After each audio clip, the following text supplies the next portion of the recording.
Hello, this webinar is titled A Country Built to Last, a deeper look at the core. American history starts with the Creator. This will be interesting as we take a look at an early American history textbook. Well, in the ancient book, Genesis 1, it begins in this fashion: in the beginning, God. It continues to say, in the beginning, God created, and then lists the things that God created: the heavens and the earth, creatures of the sea and birds of the air. God made the beasts of the earth. God created man in his own image. In the image of God he created him. Male and female he created them. And God saw all that he had made, and behold, it was very good. Well, I read this at the onset because American education and textbooks began dating of American history with this very verse, God's creation in Genesis 1. For example, take the most popular history textbook of the time, The History of the United States by founding father Noah Webster, and the opening paragraph gives the starting point for American history as it was taught in our public schools. Here's how it began. In the beginning, God created the heaven and the earth, and the sun and the moon and the stars. He created also grass and other plants and various animals for the use of man. And last of all, he created the first man, called Adam, endowed him with rational faculties, and gave him dominion over the earth, and over the beasts of the field, the fishes of the sea, and the fowls of the air.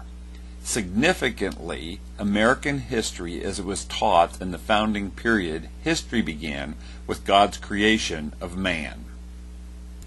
Then in Genesis 1:28 it says, Then God blessed them and said, Be fruitful and multiply, fill the earth and govern it.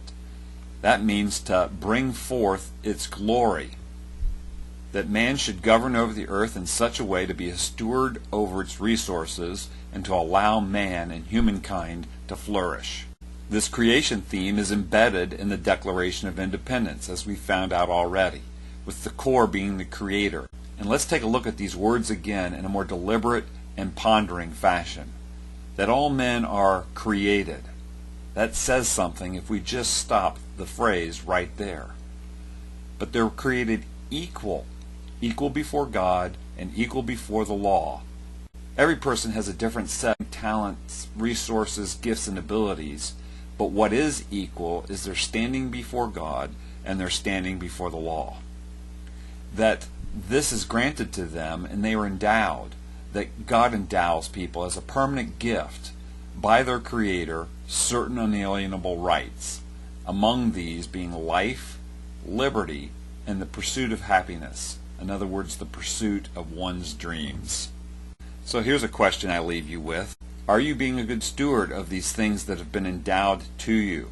Your life, your liberty, and in pursuit of your dreams, are you being a good steward of your gifts, abilities, talents, and resources? The Creator has given you these things. Are you being a good steward over them? My name's Craig Seibert.